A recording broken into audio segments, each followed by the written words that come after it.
It was supposed to be the storybook ending, the perfect chapter in one of the greatest careers Formula One has ever seen.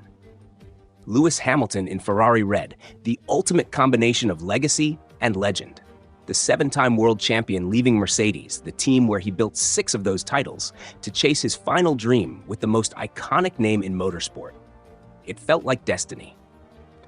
But after 20 races, the dream looks more like a nightmare, and everyone is asking the same question. Has Hamilton's Ferrari project already failed? Or is there a lot more to this story than the numbers on the scoreboard suggest? No podiums. None. 20 races in, and Hamilton has yet to stand on that rostrum wearing red. For a driver who spent his entire career living in the top 3, it's been an unfamiliar and painful reality. The statistics look damning. But former F1 driver and Ferrari testman Esteban Gutierrez has a perspective that changes everything. According to him, what Hamilton is facing isn't a failure. It's the inevitable chaos of trying to thrive inside what he calls a well-structured mess. And as strange as that sounds, when you understand Ferrari, it makes perfect sense. Gutierrez knows both worlds. He worked closely with Ferrari as a reserve driver, and he also spent years at Mercedes helping develop their championship-winning cars.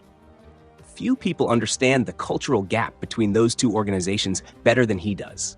And when he describes Ferrari, it's not just about speed or engineering. It's about identity. Ferrari, he said, is not like any other team. It's a national institution. Every success is a celebration for Italy. Every mistake is a scandal. The difference between racing for a British team like Mercedes and an Italian team like Ferrari goes way beyond language or location. It's about philosophy.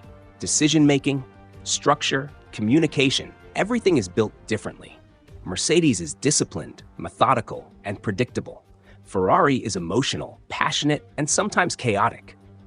Hamilton spent more than a decade in a perfectly tuned environment where he knew every engineer, every voice on the radio, every process that kept the machine running.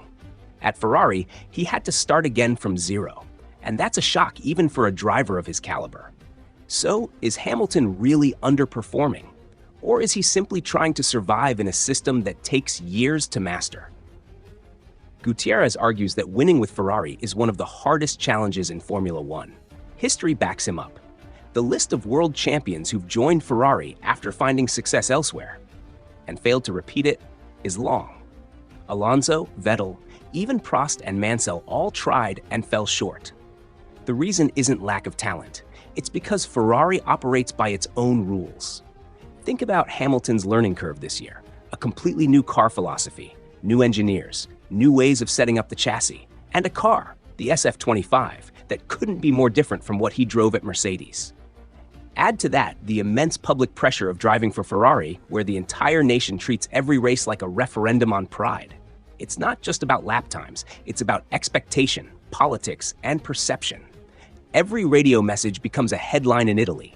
Every offhand comment becomes a debate. There are, however, a few familiar faces around him. Team principal Fred Vasseur is someone Hamilton has known since his junior days, and that relationship helped smooth his arrival.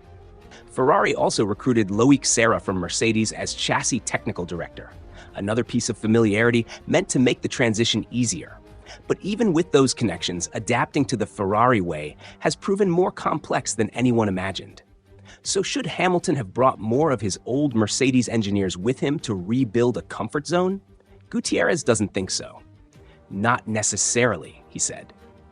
Trying to impose a completely foreign culture inside Ferrari could have backfired. The team's identity is deeply rooted in its traditions. You can't just import a British working method into an Italian heart and expect it to beat the same way. Ferrari's personality is what makes it Ferrari. Trying to erase that could create more conflict than progress. And still, despite the struggles, there are signs of progress. In Mexico, Hamilton started third and held that position on merit until a 10-second penalty for leaving the track while battling Max Verstappen dropped him down to 8th. But his pace was strong. His comments after the race showed something important. He finally feels more comfortable with the car. Maybe, just maybe, the adaptation is starting to click. The raw data, however, tells another story. Charles Leclerc leads Hamilton by 64 points with only 4 races to go. That gap isn't just about comfort or luck. It's about deep familiarity. Leclerc has been molded by Ferrari since 2018. He knows exactly how to squeeze performance out of this team's DNA, how to talk to the engineers, when to push, when to wait. Hamilton is still learning that rhythm, and Ferrari isn't an easy classroom. This isn't just a team, it's a symbol of national pride, a cultural icon. Every decision is dissected by the Italian press. Every strategy call gets judged by millions of tifosi. The expectations are emotional, not rational. And that's what makes the adjustment so brutal. At 40 years old, Hamilton is fighting a different kind of battle now, one against time itself. He knows there aren't many seasons left. Every race without a podium hits harder than it would have 10 years ago. The pressure isn't about proving he's still world champion material. He's done that 7 times over. It's about proving he can adapt, that he can conquer the one challenge no one has truly mastered in modern F1, winning with Ferrari. Maybe, as Gutierrez suggests, we've been too harsh on him. Adapting to Ferrari isn't a one-year project. It's a transformation. Even Michael Schumacher, who became synonymous with Ferrari dominance, didn't win instantly. It took him years to rebuild the team from the ground up before they became unstoppable. Fernando Alonso came close, painfully close, but never managed to cross that final line. So the real question now is, does Hamilton have enough time left to complete his own transformation? The 2025 Ferrari has shown glimpses of speed, but nowhere near the consistency needed to fight for a championship. Hamilton's challenge isn't just to adapt to the car, it's to help the team evolve into something capable of matching Red Bull and McLaren week after week. That's a huge task for anyone, let alone a driver entering his 40s. The 2026 season will be pivotal. New regulations, new engines, and possibly a new opportunity to level the playing field. If Hamilton can channel everything he's learned this year and Ferrari delivers a genuinely competitive car, that combination could still explode into something incredible. But if the problems persist, if the car remains flawed and the structure remains resistant, then the window for Hamilton to make history with Ferrari may close faster than anyone wants to admit. So what's the truth? Is Hamilton underperforming, or is he simply being crushed by unrealistic expectations and the slow, painful process of cultural adaptation? Can Ferrari give him the tools he needs to fight for that elusive 8th title? Or are we watching yet another almost story unfold in Maranello? What's clear is that Hamilton's journey in red isn't just about results, it's about legacy. It's about whether a driver who conquered every challenge in Formula One can conquer the most complex one of all, the challenge of Ferrari itself. Because if he can, it won't just rewrite the end of his story.